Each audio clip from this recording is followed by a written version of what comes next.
story, but the moment you go out of institutions, the challenges in the private sector are completely different. And I couldn't agree with you more that we all have patients who run from pillar to post, having different therapies. I have patients who spend as much as 500 or 600 rupees a day on auto rickshaw fare, just getting to different therapists, taking their children to different therapists. So yes, integrating under one roof is a really ideal.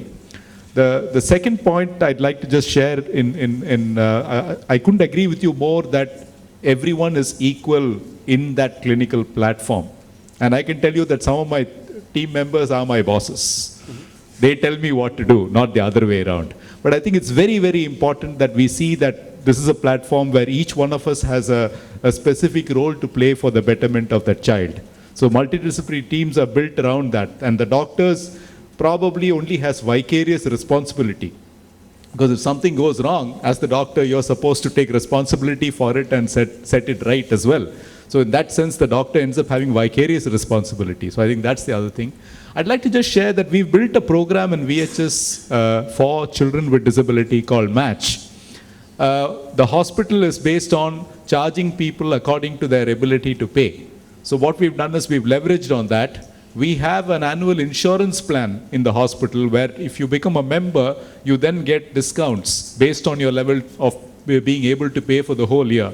And what Match does is that a donor has gifted the membership cards for about 500 children. So essentially the cards are gifted by a donor so that the children don't have to pay for it. The department offers a free assessment to all the children, including certain basic blood tests, certain basic assessments are all provided free of cost. And then essential things which become necessary like scans or electrophysiology is charged at a very special preferential rate.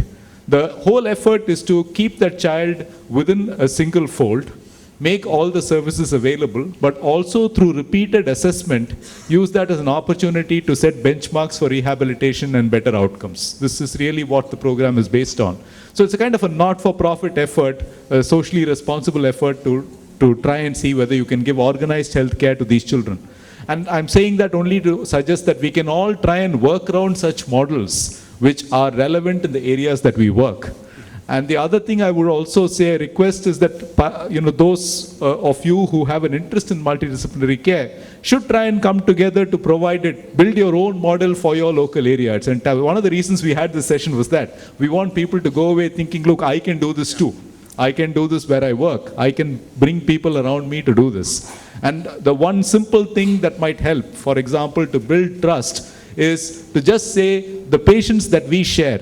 Let's say there's a physical therapist or an occupational therapist. Let's say that there's a psychologist. Let's say there's a doctor. And the patients that the three of you share, meet once a week or once in 2 weeks just to discuss those patients and to see them together. That builds enough confidence in working together. That helps us also learn what skills the other person brings to the table that you don't have. I think the moment I started seeing the reports that my team wrote when we started doing this work, that itself taught me what they see which I don't see. And I'm sure vice versa, what I see that they don't see. And I think that it's that interdisciplinary learning that will probably help us build teams. So a couple of more hands go up. If I could just make one quick comment. I think that too often, particularly in the medical field, is as we grow up in our own specialties, we have more respect for people in our own field than we do for people in other fields because we speak the same language and we think the same way. I think, when you're putting together a multidisciplinary team that works, it's all about mutual respect, and the best way to build that mutual respect is to spend time talking to each other and working together to solve the same problem. But I think our biggest challenge is there are many wonderful models of how to do things. One of the biggest challenges is how to incorporate that either into different systems or across a system to make it more widespread. And even the most successful models are often met with resistance. Well, we could never do that at our place because it takes too much time or it costs too much money. Often I think by modifying a couple of minor things but staying in that model, one can incorporate these into many different settings. But I think that that's we have a number of really wonderful models that we can learn from. but to really incorporate them into our practice is the thing that's the hard work. I'm a practicing pediatrician in the northern part of Chennai. For people who don't know northern part of Chennai, it's the neglected part of Chennai. A lot of pediatricians just don't want to work there. I've been working there since the last 12 years. I took a sabbatical for 2 years, went abroad, came back about a year back. We set up a small system there, like what sir was telling. We have an occupational therapist, a physiotherapist, myself, a speech pathologist, and a clinical psychologist meeting on the last Tuesday of every month. So that's the time we exchange our views about our patients, what's happening with our clients, who's where, what we need to do, and everything. And the good thing is there's no waiting list. Like if you go abroad, there's a waiting list of 2 years, 3 years, but we don't have a waiting list. We can see a client or a patient within, say, maybe a month's time or so. So we have 2 setups. One is this, and one is another special school. And there also we meet on the last Friday of each month, sit down everybody, and there is a big role the pediatrician has to play. I suppose the pediatrician is kind of, he can serve as the ideal leader because he can understand each and every therapist and set up goals for each of them. So we kind of do a revision of every client within a 3-month period, and it's working very brilliantly. The second part, Jahir asked a question about learning disorders.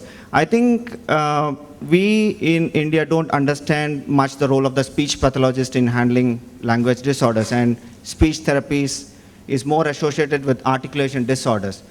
But we have been noticing a lot of our clients going into and patients going into speech therapy for the language disorders, and we started with, since we are trying to dig into the faculty of language disorders, we picked up so many kids with hearing impairment. You won't believe it. 2.5 years, 3 years, severe, profound hearing loss. So we are working more and more on that. And I think results are being delivered. Nothing is lost. We can do a lot in this country. It's much cheaper, much faster. All you need is a bit of willpower. And I think we are already doing a lot of stuff, and we can do a bit more. Thank you.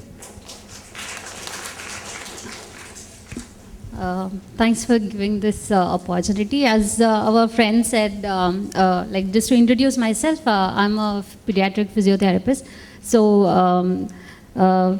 as people started up saying that we need a multi-disciplinary approach, and we need more of the physiotherapist working towards attending more of the neurology, pediatric neurology, this thing. So I think we are here. And we are, making our stand to say that we do presence. Our presence is also here. So, taking that aside, one of my colleague he was saying about the learning disability. I work in a setup where it's a multidisciplinary approach, and we see a lot of learning disability children. First thing what we found was the appearance of this learning disability kids to the parents knowing it. First grassroots level was the class teacher. When the child was getting admitted to the school, and then they seeing that the child is not able to learn properly. It's not only about the learning disability. There are so many other things, like as the class teachers keeps changing, the child is very good in English, but when it comes to geography, forming maps, or for making calculations, what we call it is dyscalculia. So each class teacher had to be what we are working towards with these school teachers, making them understand what is learning disability. So pick up at the grassroots level, and then sending a referral to the place wherein the people are working with learning disability. When we started with this, we see that the mild to moderate learning disability kids, when we were given combined therapy, combined education, like a special education with the normal schooling, they found to do much better in their schools than the kids who were just being trained with in the normal school. Yeah, so if you find any kids who are having like a learning disability kids, you can educate the parents to go in for bilaterally like the special education and also the normal schooling. So it helps to academically grow much better for the child. So that's what.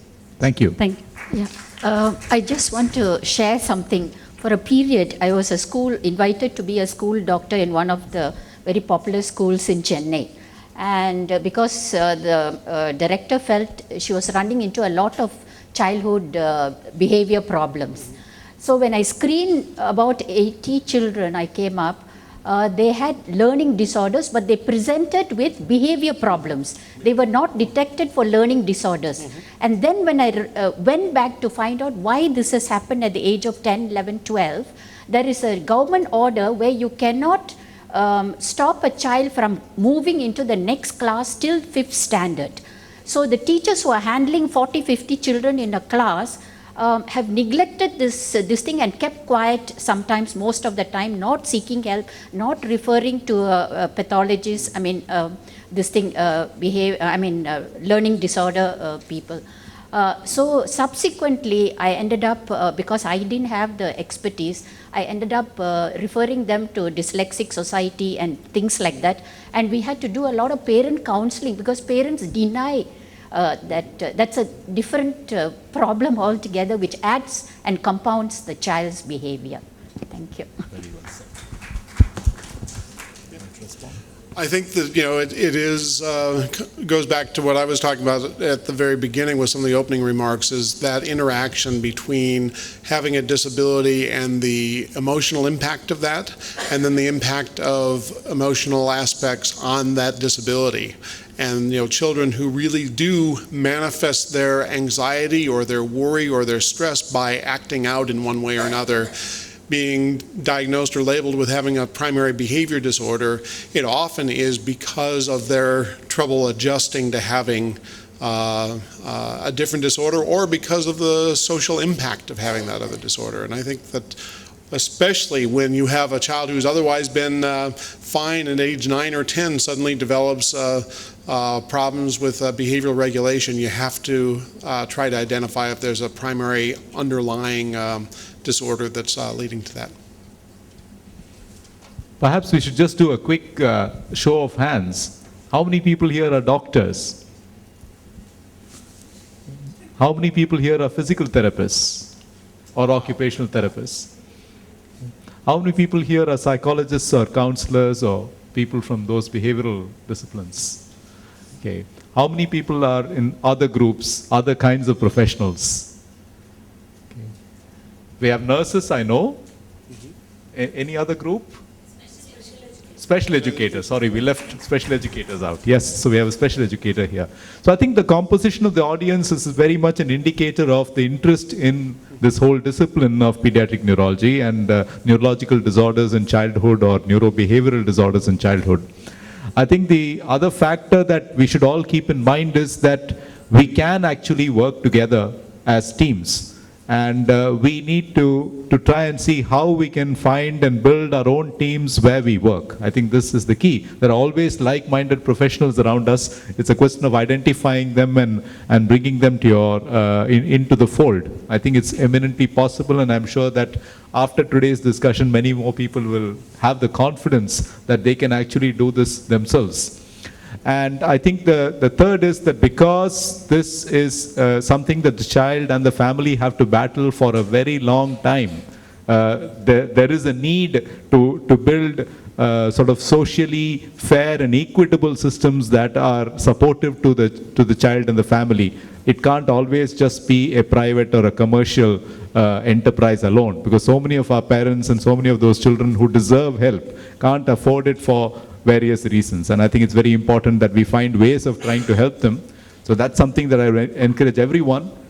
The other thing is that the schools in our areas that we work are often blissfully unaware about these problems. Very often teachers have not adequately been educated to look for or identify problems. And I think every one of us can help by actually talking to the schools, talking to the teachers, running small workshops, building awareness. I think this is, raising awareness is going to be a very big part of what we do, because it's a very nascent field in so many ways. So I think that those are the little additional aspects that I perhaps would like to sort of throw into the bin in organizing a service, getting together.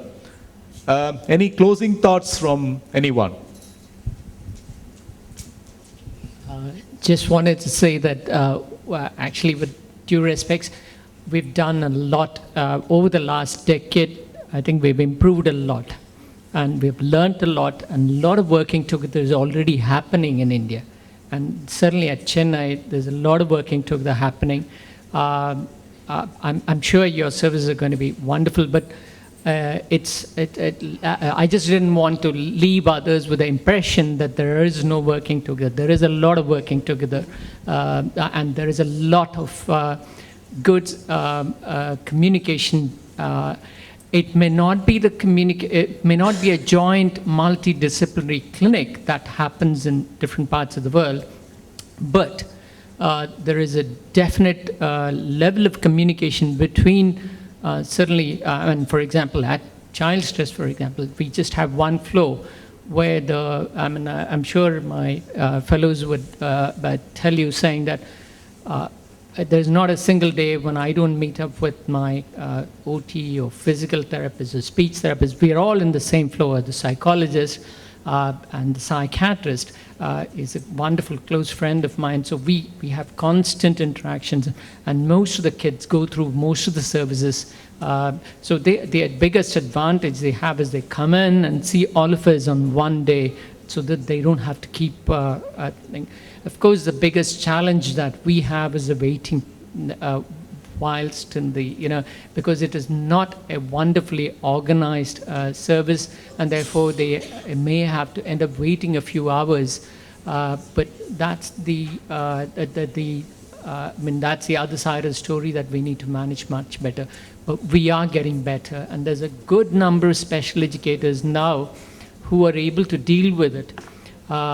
Maybe what we require is a register of all the available services. And there is a lot of pockets of things happening. It's much more coordination is probably where you could chip in with.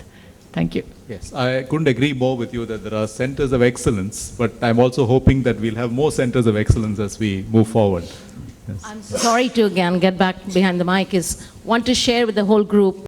I felt strongly about what can I do for the children in India. When I got so much from here, we have a non-profit organization where I raise funds, and from what started 40 years ago at $200 a year, it's now $250,000 a year, and distributed to 50 and more institutions in India, and many to Chennai.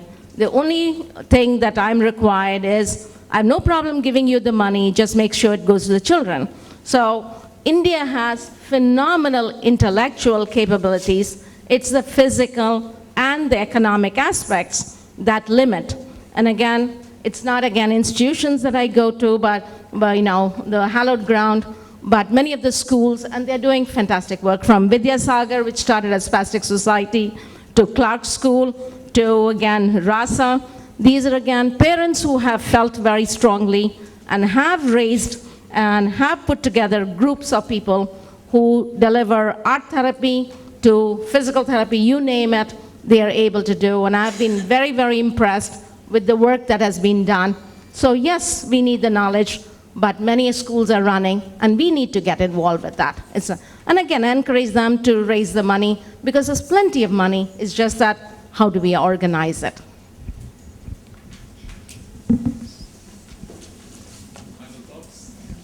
I'd probably be rocking the boat when I say this, but who heads the team depends on the setup.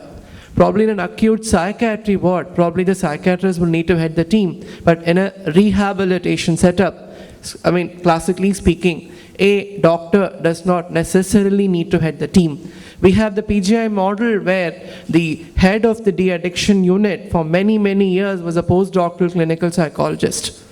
And the addiction from PGI always has had a big name across the world. It is essential that putting egos aside, it is that we need to put egos aside and work together. A doctor does not necessarily know everything about rehabilitation or anybody anybody he treats for that matter. Thank you.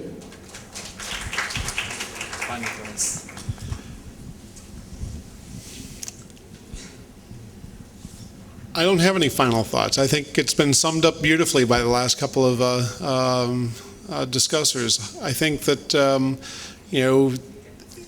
what we have in common, the neurologists, the psychiatrists, the physical therapists, the occupational therapists, the special education teachers, who did I leave out? The psychologists.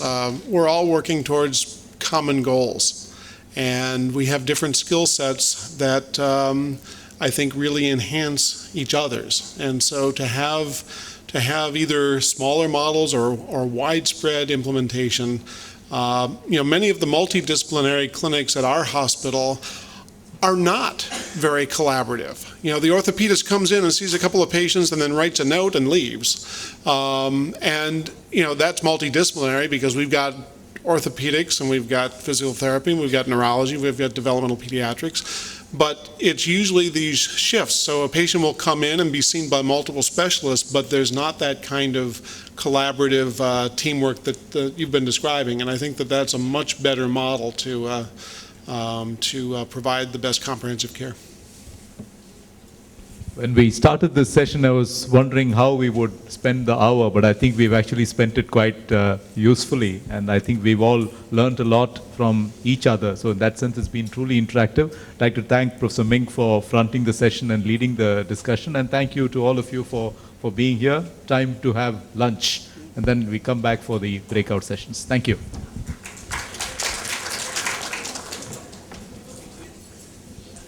Be introducing Dr. Catherine Matthews again for those of you who have joined us just for the workshop. Dr. Catherine Matthews is a Director, Division of Pediatric Neurology, Behavior and Development. This division has a combination of child neurology and development and behavioral pediatrics. Her current academic efforts have been focused on improving the quality of care for patients with neuromuscular disease. We've had series of lectures by her exclusively on neuromuscular disease the past 2 days. She has maintained an active interest in the impact of molecular genetics on neuromuscular disease diagnosis, pathophysiology, and treatment. She's a recipient of several awards and honors, which goes on at length. I would request her to carry on with the workshop. Thank you. This really was not, I tried to get a sense of what Krish wanted out of this workshop and had difficulty, so I'm not going to talk for an hour and a half, you'll be pleased to know. So if you have questions, comments, input, this is not something that I'm going to teach, and I'm counting on my co-leader here to also give input. What I'm going to do is just sort of to introduce things. There are two things I'm going to do. I'm going to go through the American Academy of Pediatrics approach to developmental screening and surveillance, and just sort of outline their recommendations. And then I'm going to introduce you to a website that might be of particular, that was designed for physical therapists and primary care physicians, to be an early reference for what do you do if you have a child with motor delay. So the objectives: to review the reasons for developmental screening, present the American Academy of Pediatrics guidelines, suggest some red flags for referral to a specialist, and then introduce this motor surveillance tool. So the American Academy of Pediatrics definitions: surveillance is the process of recognizing children who may be at risk for developmental delays. Screening is the use of standardized tools to identify and refine that recognized risk. And evaluation is the complex process aimed at identifying specific developmental disorders affecting a child. So this not readable slide is the American Academy of Pediatrics algorithm for what you do. And I can sort of walk you through it here. So, whoops, I'm pointing at my finger. The pediatric patient presents for their routine visit. The primary care physician performs surveillance. If surveillance indicates a risk, they administer a specific screening tool. Even if there's no risk, there are routine visits at which you always administer a screening tool. And then if there is concern, you go on and do make a referral for further evaluation. So surveillance consists basically of asking parents about their concerns, recording and reviewing developmental milestones, and observing the child in the office. So that's the surveillance part. That's not a formal tool. One of the mantras of the, certainly those of us who deal with children with early neuromuscular disease, is listen to the parents. If the parents say there's something wrong with my child, listen to them, because there's a good chance they're right. And be sure that in primary care you record the developmental milestones and you track them. You make sure that the child is meeting milestones on time, and observe the child in the office. And I don't know what happens here, but I know in our country, the busy primary care physician, the nurse puts the child into the office. The child is sitting up on the table or on the mother's lap. The physician comes in, listens to the heart and the lungs, does a couple things, talks to the mom, says, looks great, and walks out of the office, and has never watched the child move in the office. So ideally, and life is short, it's hard to do, but ideally you should try to watch the child move. So red flags that need a diagnosis or intervention: a loss of skills. So, and these, where I say requires a phone call, that's because it's hard to get into a pediatric neurologist in our country, and I assume that is true here because I think there are even fewer of them. But if there's a loss of skills, there is nothing, a child should never, ever, ever lose skills. So if there's a loss of skills, you get the child into a specialist for evaluation. If there's no understanding of language by 15 months, not talking, but if they don't understand simple language, do you want a cookie? Do you want daddy's coming home? If they don't express excitement about that, that's a red flag that there's a problem. Failure to talk by 18 months, failure to walk independently by 17 to 18 months, and no words, I guess failure to talk and no words, I have it on there twice, sorry. So those are considered sort of drop-dead red flags. There's definitely something wrong. So this is not my specialty, autism, but there's a big move I think, internationally to try to identify autism earlier. And early signs of autism are failure to point or use meaningful gestures. So the child who just sits on the floor and says, rather than taking mom's hand and taking him over to the counter to get the toy, or pointing to something of interest. If they don't do those things, that's a concern. Failure to bring objects to the parents. Failure to observe things that are pointed out. If mom points out, look at the pretty bird up in the sky, or look at the child running across the street, and the child doesn't respond to the pointing behavior, that's a red flag for possible autism. And then lack of eye contact for more than a few seconds. Screening. So after your surveillance is what you do in the office just routinely. Is the child, using words? Does he understand what you say? The screening, there are lots and lots and lots of screening tests out there, and I don't know what's available in this country. I don't think that there is one screening test that is so clearly better than the other that any organization has said, this is the one you must use. So the important thing is, if you do primary care, find a screening test, a developmental screening test that works for you in your office and that you know, and then use it. And then the American Academy of Pediatrics recommends routine formal screening at 9, 18, 24, or 30 months. So 3 times during early childhood development, they recommend formal screening using your screening tool of choice, not just for those deemed at risk. So why is formal developmental screening indicated? If you're surveillance, you're talking to the family and the family says things are going great, why is this formal developmental screening recommended? Children with developmental disability make up 13 to 16% of the pediatric population in the U.S.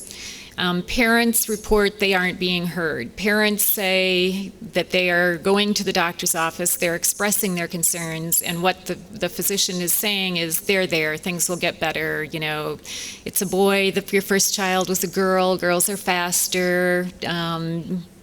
So they don't feel like their concerns are being heard.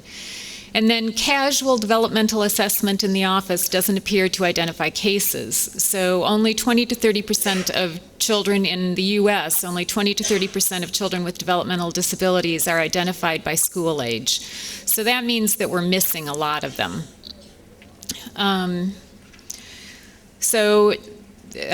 Why the screening tool? I mentioned delayed diagnosis in autism. This is data from the 80s and 90s. Parents' first concerns were raised when the children was 15 to 22 months.